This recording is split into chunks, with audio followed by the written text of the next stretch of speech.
Shalom, selamat pagi Bapak Ibu dimanapun Anda berada. Doa saya kita selalu dalam keadaan baik-baik, sehat, dan tetap kita selalu mengandalkan Tuhan. Jangan pernah menganggap diri kita bijak, percayalah selalu kepada Tuhan. Akuilah Dia dalam segala laku kita, maka kita akan selalu melihat jalan-jalan kita diluruskan oleh Tuhan. Tetaplah teguh supaya Tuhan selalu menjaga kita dengan hati yang penuh, dengan damai dan sejahtera. Kita terus memanfaatkan semua waktu, potensi, kemampuan, apa yang Tuhan percayakan kepada kita untuk kita selalu mengembalikannya untuk kemuliaan bagi nama Dia. Kita sedang belajar tentang kekuatan dalam sebuah tujuan, power of destiny. Bila tidak ada wahyu, menjadi liarlah rakyat. Berbahagialah orang yang berpegang kepada hukum. Jadi tanpa wahyu, tanpa visi, tanpa goal, tanpa sasaran, kita akan menjadi liar, kata Alkitab. Kita akan binasa. Where there is no vision,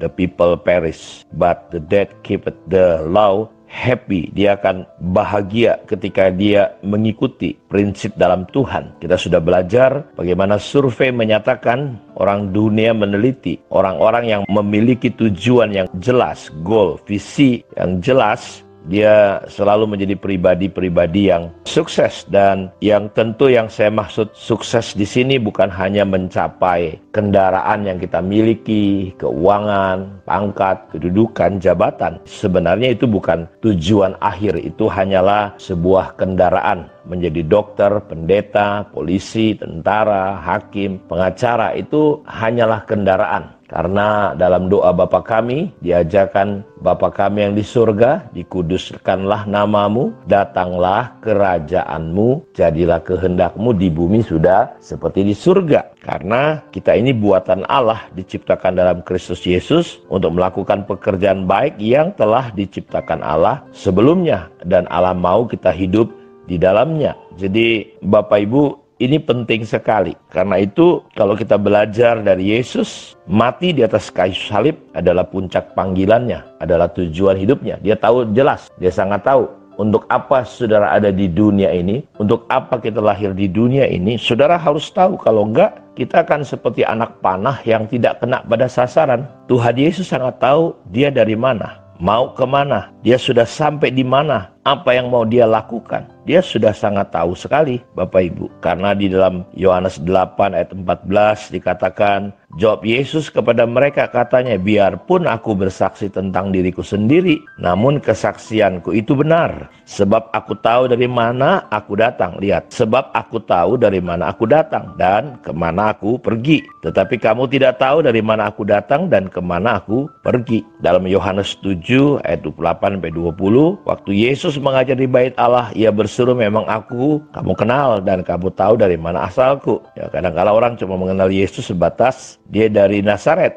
Tapi dia berkata, namun aku datang bukan atas kehendakku sendiri, tetapi aku diutus oleh Dia yang benar, yang tidak kamu kenal. Aku kenal Dia, sebab aku datang dari Dia, dan Dialah yang mengutus aku. Jadi Bapak Ibu lihat, kita harus tahu kita ini berasal dari mana. Yesus tahu persis, ya, dia dari kekekalan. Dia ada di dunia ini untuk mengemban tugas, misi untuk menyelamatkan manusia. Karena itu dia tahu betul ketika dia merasa rasanya sulit di Taman Getsemani, dia berkata, Bapa, kalau boleh lalukanlah cawan ini, tapi bukan kehendakku, tapi kehendakmu lah yang jadi. Jadi kita ada di dunia bukan kehendak kita harusnya yang jadi, tapi kehendak Allah. Jika Bapak Ibu kehilangan kehendak Allah, kehilangan tujuan Allah, kehilangan rancangan di dalam kekekalan, maka kita cuma sekedar hidup. Kita cuma menjalani hidup dan kita berpikir bahwa kita sudah bangga sekali. Kadang-kadang kita lihat di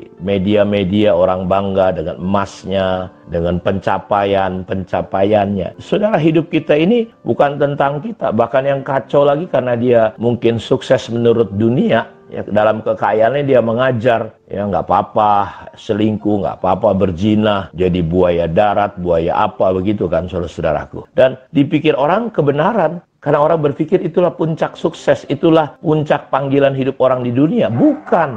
Saudara, kita di dunia cuma sementara. Kita di dunia ini cuma sementara. Kita nggak ada apa-apanya, Bapak Ibu. Kita satu hari akan kembali kepada kekekalan. Betapa kacaunya iblis menipu kehidupan banyak orang Kristen dengan berpikir seolah-olah, Bapak Ibu, bahwa pencapaian-pencapaian dikatakan dunia, dikatakan orang di dunia, sepertinya itu.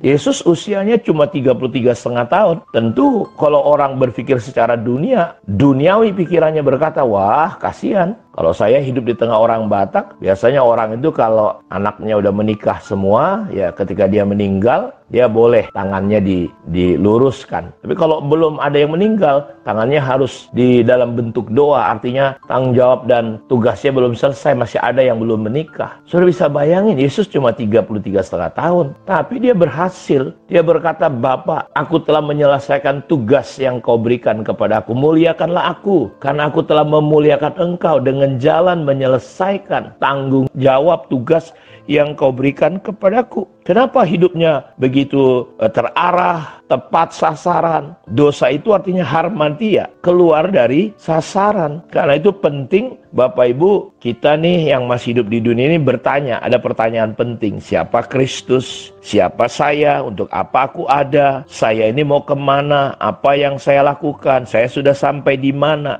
Karena itu saya mau katakan kepada kita bahwa dalam 2 Timotius 1 ayat 9, dialah yang menyelamatkan kita dan memanggil kita dengan panggilan kudus, bukan berdasarkan perbuatan kita, melainkan berdasarkan maksud dan kasih karunia sendiri yang telah dikaruniakan kepada kita dalam Kristus sebelum permulaan zaman. Jadi menyelamatkan kita dan memanggil kita, Allah mati di kayu salib, Yesus diberikan kepada kita untuk menyelamatkan kita dan mengembalikan kita kepada panggilannya, kepada rencana dalam kekekalannya. Karena itu hidup ini bukan tentang siapa Anda, siapa saudara. Hidup bukan tentang pencapaian kita. Apa yang kita capai tadi, jadi ini, jadi ini. Itu hanya kendaraan, bukan panggilan tertinggi. Bukan itu desain Tuhan. Itu hanya potensi. Kalau kita dalam posisi itu, tujuannya untuk menghadirkan Allah, kerajaan surga. Di dunia bisnis, di dunia entertain, di dunia, kalau saudara hukum, di dunia militer, polisi. Kita ada sebagai duta besar surga. Untuk apa? Menghadirkan Tuhan, menghadirkan kebenaran. Jadi hidup saudara dan saya bukan tentang siapa kita, pencapaian kita, kehebatan kita, tentang ambisi kita, tentang kemauan dan kehendak kita. Bukan tentang apa kata orang tentang saudara, bukan tentang apa posisi dan jabatan saudara, bukan tentang seberapa banyak harta saudara. Karena itu semua nggak akan kita bawa. Kita datang telanjang, kita pulang telanjang. Ya, nggak ada satupun kita lahir bawa apa-apa. Jadi itu nggak bisa kita bawa. Kita akan kembali kepada kekekalan. Karena itu hidup kita ini bicara tentang Allah dan maksud Allah. Nah, ini penting sekali Bapak Ibu. Hidup ini bukan tentang saudara, tentang apapun. Hidup ini tentang Allah dan maksudnya. Apakah saudara memahami dan mengerti prinsip ini? Saya berdoa kita akan lanjut pada hari-hari ke depan untuk mempelajari tentang kekuatan dalam sebuah tujuan jika kita menemukannya. Tuhan memberkati kita. Mari kita berdoa. Bapa, tolong dimanapun anak-anakmu berada, Engkau lawat, Engkau datangin, Engkau peluk, jagai, lindungi kami semua. Biarlah kami ada di dunia adalah untuk menyatakan maksud dan tujuanmu, bukan tentang diri kami. Kami bersyukur kalau kami di berbagai bidang kehidupan ini ditempatkan Tuhan menjadi layak dan luar biasa menurut dunia. Tapi kami tahu bukan itu tujuan kami. Karena itu berikanlah hikmat, berikanlah keterbebanan untuk kami berdoa dan menyatakan kerajaan-Mu di tempat-tempat di mana kami ditempatkan Tuhan. Dalam nama Yesus kami berdoa. Amin.